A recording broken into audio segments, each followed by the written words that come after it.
Arwakou kende chenro marwa mar chike luo e Kora Zone Kenya.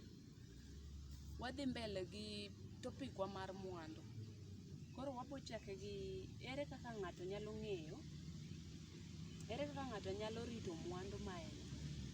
Ero kamano Kora Zone kod Nyukwara Mogi ma osebet kaluwo chenro ni.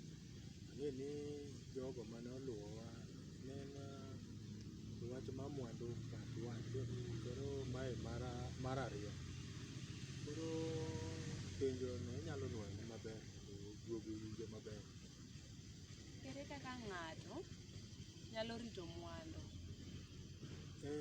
Mwandu ng'ato nyalo rito to mokwongo ka mwandu biro ing'e ni piny luo ka ineno ka mwandu donjo ne ng'ato to ng'ani kendo ok tiek kata higa iwinjo ni ng'ani ne nigi mwandu to ng'ani kendo chako duogo wuotho ka gitiende ng'eny ni kit luo ng'ani ne nyicha nigi mwandu to mwandu gi ing'e ni mwandu nitie kata gik ma oluor machiel kuom gima mwandu luor en koko.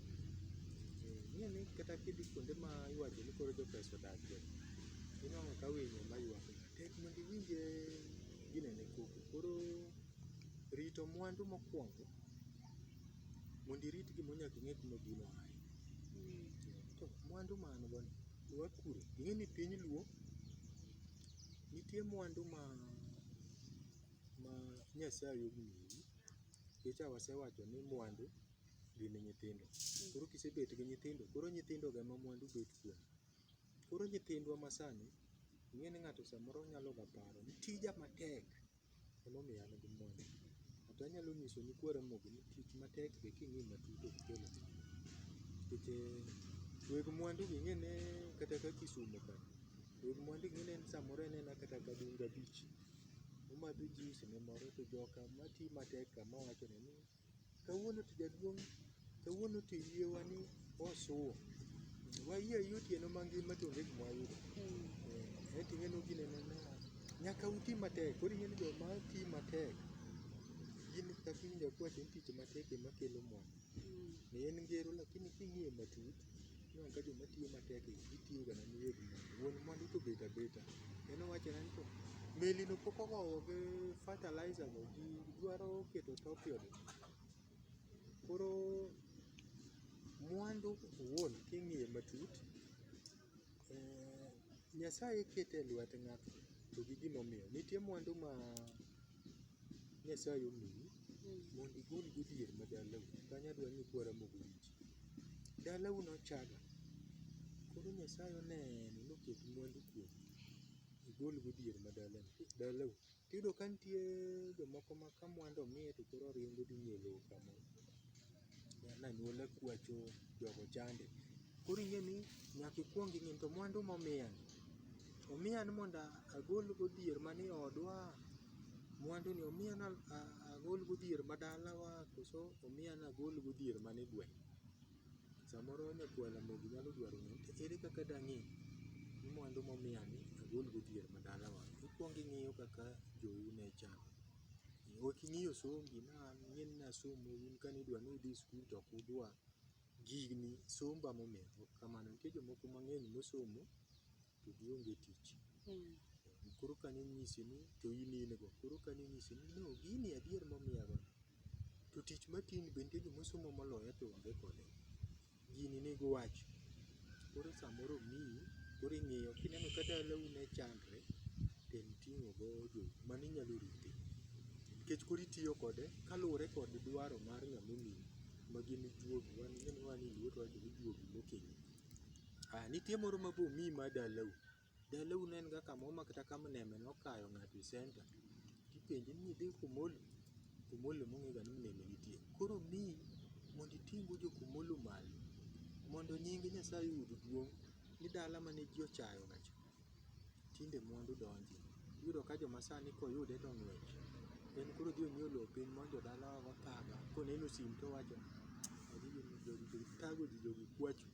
Koro ka gini chot tochako blame jomoko. Ni wan ing'e ni anyuolawa ji lawruok rach kara meki gini. Ae nitie moro ma be omiyi mana mar ting'o go nying gweng' malo. Ing'e nitie be gwenge moko manochaga Koro Nyasaye omiyi kokalo kuom nyathini ma wachoga ni nyithindo e mwandu cha. Koro ng'ato nyalo penjo to dang'e nade ni ma mar gweng'. Ibo neno kibet to ji biro ga ni jaduong' wan gi garambe moro mar kanisa to wadwa ni mondo iwuorwa. Jogo ok nyal wuok, ji ng'eny e gweng' ang'o momiyo in moneni.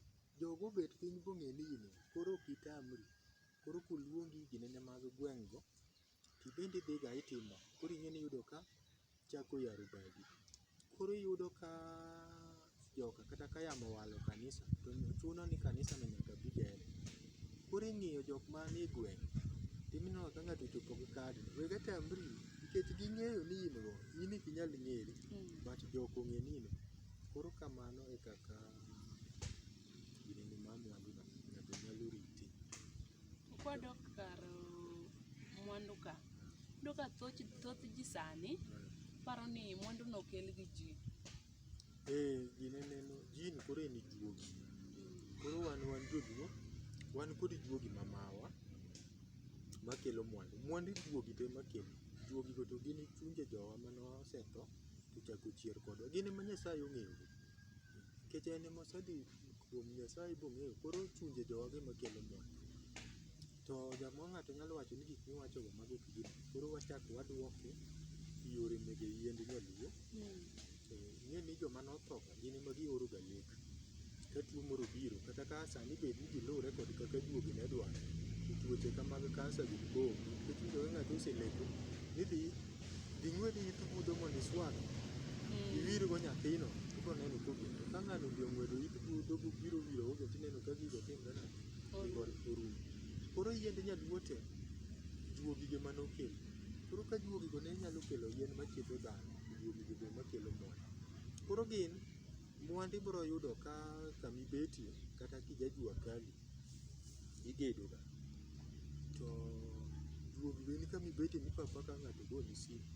Ni bwana tich moro nitie ka kiny diti nang'o? Mano tiende ni gin.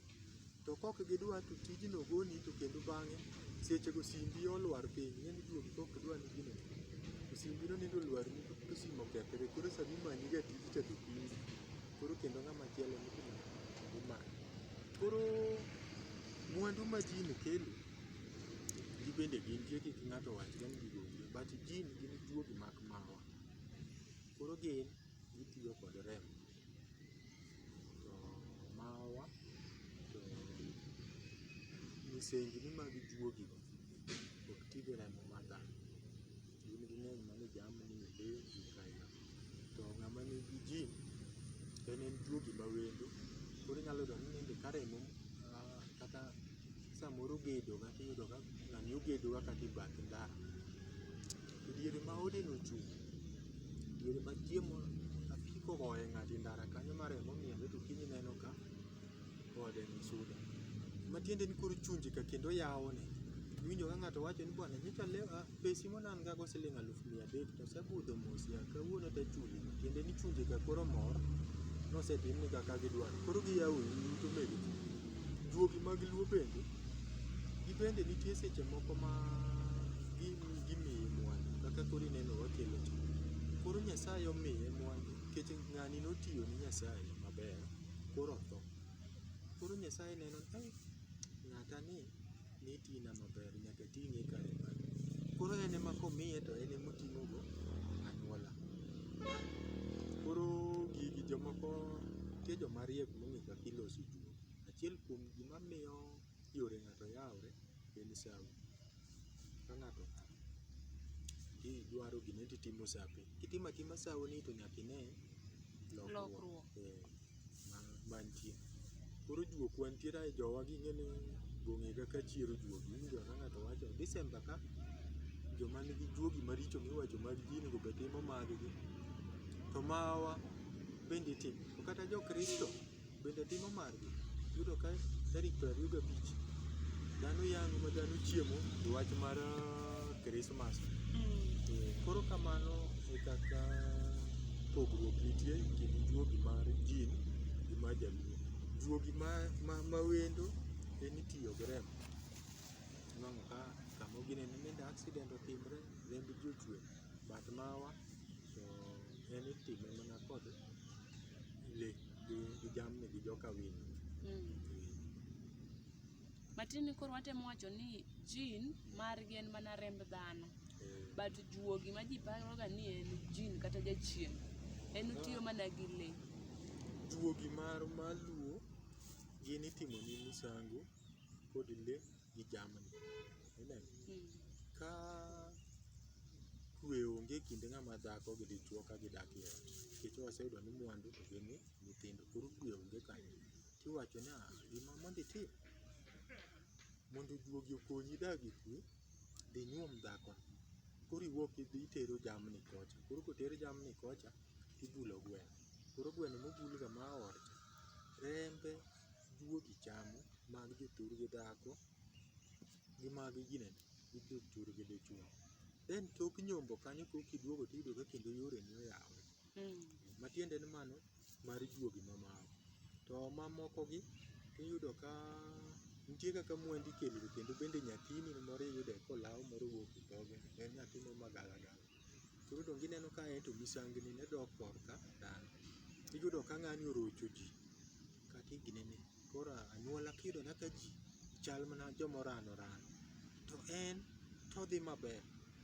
Mago koro juogi mag mawa. To juogi ma mawa ibiro yudo ka ng'ani owadgi ni opuonjo, nyamin gi cha boter e skul, kaoche gi bende okonyo, koro ineno ka dongruok moro betie. Mano e kaka juok luo en mwandu ma magi obiro. To ng'ama nigi gine tineno ka en emober ma i ode ni madwaga dhi maber, to jomoluore nyaka gine to ji orochre arocha. Mano be juok. Juok kwa tineno ka ineno oting'o ng'ato ma en odne yudore ji wacho ni ijni ne ber manade. Ng'ane ni loya, e odno nitie loya to nitie doctor to nitie kama. Koro kamano e ka mwandu gi ginene betie. Aya, machielo bende mwandu mar juogi gi mar jin pogruok en kama. Mwandu mar jin obiro dichiel matek toliel goganda. Iseneno kama iwang'e odundu e aora? Neno ochako lal. Kiny kiduogo tiyudo ka en buru. Mano e mwandu ma jin kelo. Ineno ka ng'ato ting'e ating'a malo ma ji wuoro to ng'ani gike gi oyudo nade? Ma ji wacho ni kiny totimo ma, orwech otimo ma, to piny lich alicha, to gache ginene to donj dalani to kia nade. Then tok higa achiel to higni 2 jigo rumo, ng'ani koro wuotho gi tiende mopogre gi marwa. Marwa mwandu mokel gi juogi en ochalo osiki. Makata kumolieleno kiny kiduong'o yadhni tineno ka pod mach nitie.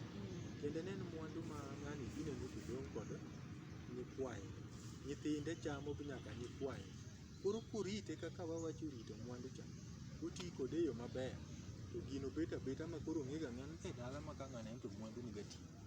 To marwa ma miwinjo mabiro kod juogi ma ginene, to en oliel kogada. Ing'eni mayo ogada kuma liele ji wuoro, to majno oliel ma kichung' orewo ji ma ji sudo mana chien. But kiny kiduogo to kirango gine to chal piny. Koro kamano e kaka mwandu ginene. Then wanyalo wacho ni ang'o ma ng'ato owinjore otim mondo mwandu obed e lwete? Mwandu kosebiro to nyaka ing'e kuma oaye. Ing'e ni ng'ama ong'e kuma gimoro oaye ema ng'e kuma gino dhiye. Ma ka joluo ne ogo ngero ni ng'ama ong'e kuma oaye ema ng'e kuma dhiye. Koro mwandu kobiro ni nyaka ikwong ing'e to mwandu mayudoni owuok kure. Ka mwandu min go owuok e ndey, i odu kibet piny tineno anena ka owadu gi babau gin agina jomodhier. I dalau kineno ka ineno jomodhier. In tineno ga ka in kode makata mtoka moro, yani ji neno anena ng'ani to nigi mwandu. Kae ting'iyo to mwandu na kar owuok kanye ma dalawa ka to ok anene ni, tiyudo kowuok e ndey. Koro king'i ka nei kucha tiyudo ka kendo gache nitie ji ni kode. Koro tiende ni juogi ma ka nei emochier kuomi. Koro kiseng'eyo kamano, koro dong' idwa kaka irite. Koro ka gimoro otimre ka nei tichope. Kiwinjo ni liel otimre ka nei tiwacho ni abiro miyo dhiang' cham. Then ka koro Nyasaye tiyo gi juogi pogo mwandu joka nei, tiwacho ni pod Atieno bende chung' ga kodwa.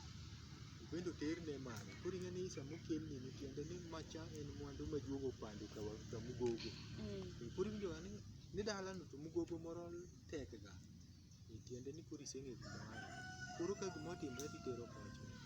Ka en mwandu miyudo noa thurgi dhako, nikech nitie seche moko ma dhako oonge go weche ong'eny go ma en kata gimotimo ga onge bathi tin kode tiende ni Nyasaye oneno nomiyi nikech komiye to obiro were oro biro chandi koro iyudo ka Nyasaye omiyi koro king'iyo go weteni tiyudo ga ka onge go to king'i ka ochi to mwandu otimo nang'o to dhani to onge ga tich ing'e ni dhani nobiro gi gini koro dhani kobiro gi gini koro ka gimotimre ka ochi kochami ng'enyne nikech kwan e weg mwandu nyathi moro kalo ka ochi kocha itere skul liel otimre in min kocha mano tibet kode to kibet ka en mathur gi dhako to dhani in koro ineno ka jomoko iwacho ga ni ng'ani nene omewo ga to kokendo dhako mar ariyo to mwandu matiende ni ok ong'e ga ni wuon mwandu en dhako koro ka dhako ni ochako chandre koro kokendo mar ariyo koro gigi chako nikech wuon mwandu en dhako koro mobiro ni ting'e ni iwacho ni pesa okelo en ng'eno kobiro ni